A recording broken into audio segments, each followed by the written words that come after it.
What's going on, guys? Welcome back to my channel. It is Monday, and usually on Mondays I do put out my discount Blu-rays video. But because tomorrow is the 4th of July, I want to take advantage of the long extended holiday weekend and kind of just relax. And today's video that I'm putting out is one I've been wanting to do for a couple of days now. So I figured today was the perfect opportunity. And today's video, we have a challenge that was presented to the physical media community from the Rad Pack. Their challenge to us is the 9 rad movies that made us. Now, this means 9 films in our lives that were significant in some way. We have memories of these movies, they impacted us, something that was significant. They mean something. And these 9 movies sitting next to me, I am very, very confident in. I thought this was a very fun challenge to do, and I definitely knew I wanted to participate. And I'm looking forward to showing you my personal 9 rad films. Now, because I'm a type A personality, of course, I split up my 9 movies into 3 different age brackets.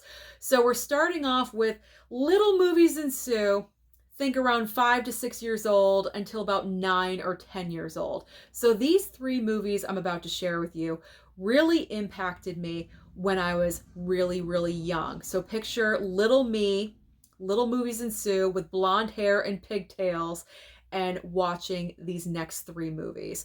So we're going to start off with The Last Unicorn. And the reason why this movie means so much to me is because when I was about 5 or 6 years old, I believed unicorns were real. I did not believe that they did not exist. I thought maybe they lived on an island somewhere, and that's the reason why we didn't see them in everyday life here on planet Earth or whatever. I don't know what I was thinking. But when I was really small, I believed in unicorns. I really, really did. I was very obsessed with them. When I was younger, I was very much a girly girl. I had pink walls, white carpeting.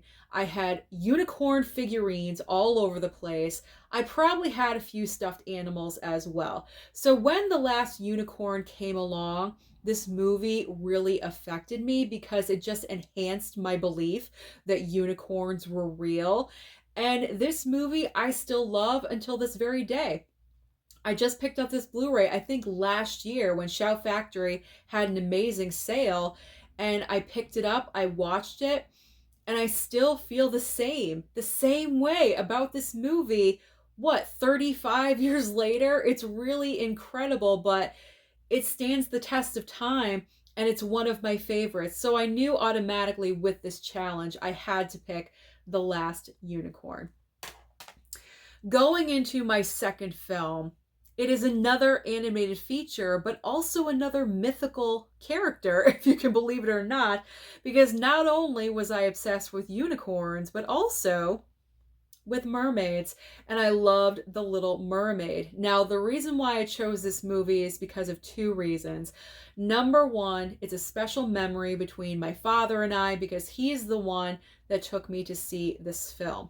The second reason, but the bigger reason, is because this movie really cracked the door open for me as far as my love of singing and music, because this film, as we all know, has an amazing soundtrack. And I have the memory of going home, and over the next couple of days, I had my mom buy the soundtrack. Obviously, I didn't buy the soundtrack. My mom bought the soundtrack of this movie for me. I would play it over and over and over again in my room on cassette tape, obviously. And I would sing. I would go out onto my back porch, on this little teeny tiny back porch. We lived in an apartment, and I would sing just out to the backyard to no one. I would not have an audience at all whatsoever. I'm not really sure if the neighbors were too happy with me singing all the time, but these songs were just so amazing, and I had to sing them all the time. And that is a memory I will always hold with me. So Little Mermaid definitely started my love of music and musicals and anything with theater and anything artistic I credit with The Little Mermaid. The final movie I'm about to show you from my really younger days, if The Little Mermaid cracked the door open on love of artistic and musicals and things like that, then the next movie I'm about to show you kicked down the door because it's Annie the Musical. I was obsessed with this movie. I played it so many times. I wore out the VHS 3 times. My mom said we had to buy the copy 3 times because I just would watch it every single day on repeat, nonstop. I'm sure I annoyed my parents to no end with Annie the Musical. But did I care? No, because I was in love with it. This cast is so amazing. Tim Curry, even though I was too young to know at the time who Tim Curry was, but Tim Curry is in this movie and I love him. Carol Burnett as Miss Hannigan is iconic. She is amazing in this film, and I just adored it and loved it so very much. I believe this is the very first actual musical that I fell in love with, and I majored in theater at my college, at my university. I have a bachelor's degree in theater. And I like to think Annie was the very start of that officially. Even though technically I guess it was The Little Mermaid, but it's a combination of the both. Okay, so let's go into the next stage of my life. We're going like, I'd say 10 years old until about 12 or 13.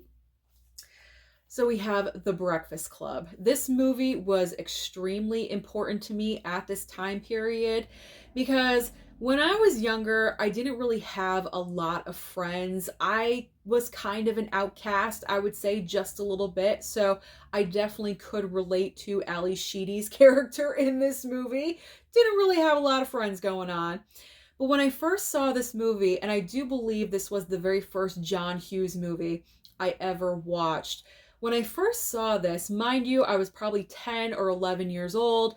I didn't fully understand everything that was going on in the movie because some of the topics were for an older audience, not really for a younger audience to fully understand. And my mom kind of shielded me from certain topics when I was younger. So this was definitely exposing me to other aspects of life that I was not familiar with and I didn't fully understand.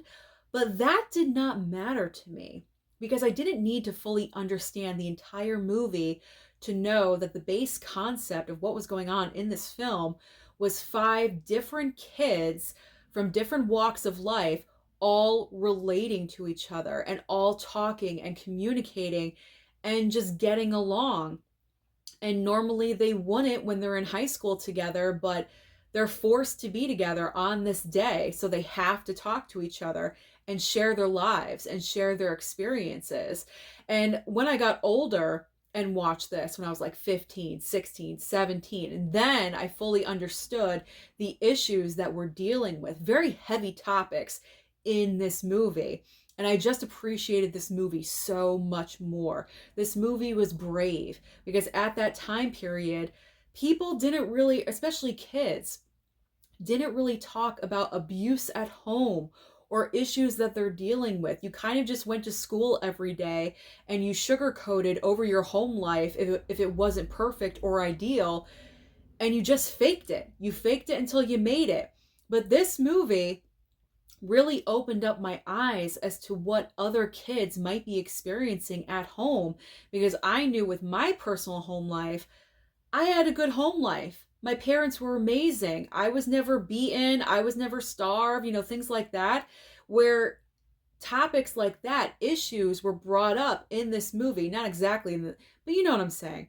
Issues in the movie. This movie really opened up my eyes to other people's experiences. And so that's why this movie means a lot to me. Plus, I just love it. I just love the movie. John Hughes was just so good at what he did with writing. It was so amazing.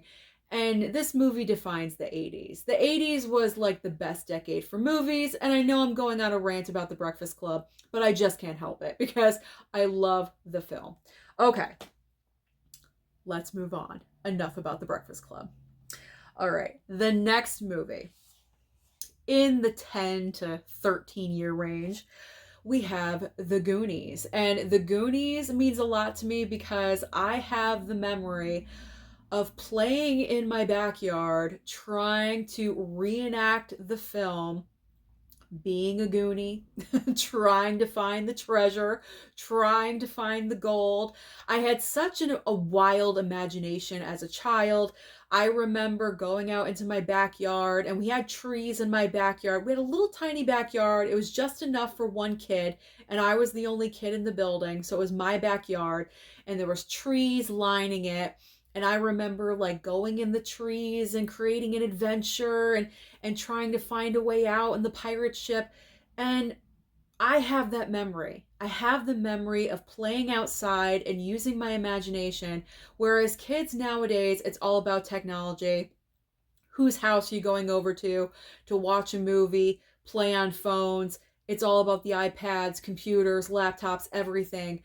Who really plays outside nowadays? You know, like, I feel so fortunate that I was brought up in the 80s, in that time period, the 80s and 90s, where that's what I was doing before technology just came in and just took over everything. The 80s was a simple time. It was an innocent time. And I love having that memory. And that's why the Goonies means so much to me. So thank you, Goonies, for my young adventure. All right. The last film from this little middle period of my life, I chose Jaws.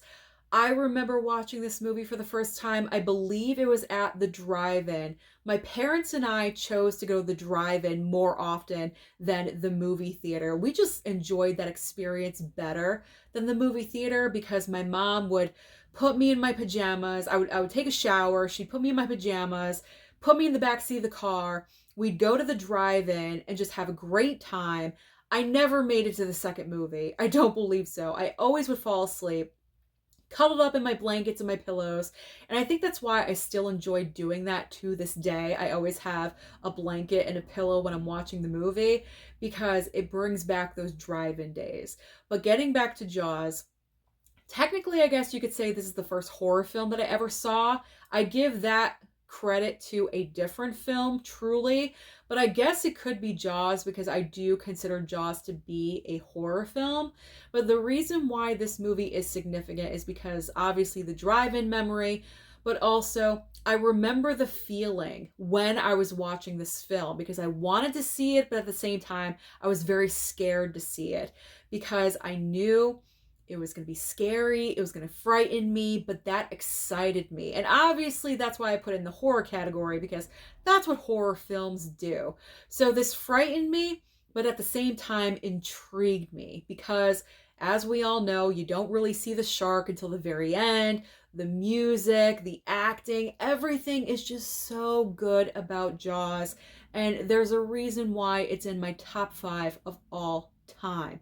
I love this movie and I always will. So definitely had to pick Jaws. Okay.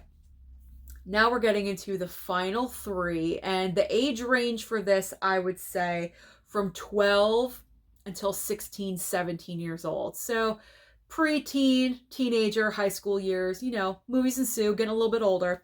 All right, so the reason why I say 12 is because this next movie came out in 1992, and I really do believe this is where my love of vampires came in. Because when it comes to monsters, I've always gravitated towards vampires for some reason. And it's Buffy the Vampire Slayer. It's Buffy the Vampire Slayer. And the reason why I'm laughing is because you would probably think, oh, it's Fright Night or The Lost Boys. Something like, no, it's Buffy. It's Buffy the Vampire Slayer. I have the distinct memory of going to see this at the theater. I immediately fell in love with it. When it came out on VHS, Blockbuster, I had to be there every single weekend. I remember we went to Blockbuster to rent movies every single weekend. We would go Friday, my mom would pick me up. We would go after school, and all of the return tapes on the counter, I would rush in. Everyone did this. I would rush in and see what was brought back. I would see if Buffy was available. If it wasn't, I would get it next week. But I would always want Buffy. So that memory of running into Blockbuster and looking through those tapes, I always did with Buffy. I became obsessed with this movie. I picked up the soundtrack. I remember going to Strawberries. Remember Strawberries, the music store? Probably not. A lot of you are on the younger side, but Strawberries was the local music store here in my town. I think they were a chain though. And I was looking for the soundtrack. I was obsessed, but also I was obsessed with this movie because, as we all know, or you may not know, Luke Perry is in this film.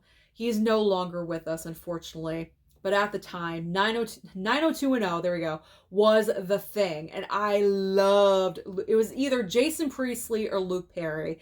And I was all for Luke Perry. And he's in this movie, and I said, oh my God, I love it even more. So all of those memories of Blockbuster, Luke Perry, my love of vampires, this is the reason. It all started in 1992 with Buffy the Vampire Slayer. All right, the next choice came out in 1995. This one really rocked culture in 1995. And it's Clueless. I went to the movie theater to see this with a couple of friends, and I don't know how they felt about it, but this movie completely changed my world because I became obsessed with the world of Clueless, the dialogue, the style, everything about this film. Alicia Silverstone, I thought she was so gorgeous. I wanted to be her. Like, I was just enamored with her. She was just so good in that role, in that part. She shined. She really, really did. And it's really sad that she peaked with Clueless, you know what I mean? But I was obsessed with this movie. And that's all I remember. Pure obsession. Like I said, it really did change the culture back in 1995. The dialogue, the way people talked, as if. I mean, come on, whatever. Still used to this day. Is that an impact or what? So all this is just pure obsession and nostalgia for this film. I loved it. I was obsessed with it. And then I moved on. I mean, I still love the movie. It's one of the best movies from the 90s. It's one of the best comedies. I adore this film. I really, really do. So it holds a special place in my little memory, my heart memory. I don't know. Holds a special place in my memories, in my heart. There we go. All right. The last movie we are going to talk about. You guys should already know this. I've talked about this film so much here on this channel, but I don't know if you know the full story, so we'll go with it. It is Scream. Yes, it's Scream. I'm going to talk about Scream again. But Scream came out in 1996. I was 16 years old. So here's the story behind this movie. And the reason why it means so much to me is because this was the very first official horror movie I saw in theaters. Because at the time, previous to this, I never watched any horror movies besides Jaws. But like in my mind back then, Jaws was more of a thriller rather than a horror movie, but now I consider it a horror film. Back then, I thought this was the first horror film I saw ever in theater, on TV, ever in my entire life. I always avoided the horror genre. I always thought it was too scary. I don't want to be scared. I want to do that to myself. So, how did I get to the theater to see this movie? Well, back in the day, when I was 16, I had my group of friends. Every single Friday, we would decide what movie we're going to go and see that night. And of course, the majority of my friends chose Scream. And when that occurred, we all had to go. We couldn't say no. We had to go and experience it all together. They dragged my butt to the theater. I did not want to go and see this movie. I thought, no, I don't want to be scared. I don't want to do that to myself. And guess what happened? I wound up loving this movie. The twists and the turns at the very end of this film, the opening sequence, everything about this movie, I loved. I loved and adored so much that the following weekend or the weekend after, I dragged my parents to go and see this movie with me because I wanted to see it again. Plus, I wanted them to have the theater experience of this movie. And 25 years later, We are still watching the same movie together. And guess what? We don't get bored of it. We don't get bored. We still have a good time with it. We watch every single sequel and we have a great time and we enjoy it.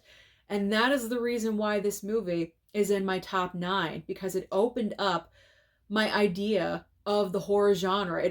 Like musicals, it cracked open that door. This movie cracked open the horror door for me. And look what happened. I love the horror genre now, and I love the Scream franchise. So those are my top 9 movies, the rad movies that made me. Comment down below and let me know your rad 9 if you do have any. I would really like to know. We can have a conversation. Don't forget to like and subscribe before you leave, and I'll see you next time.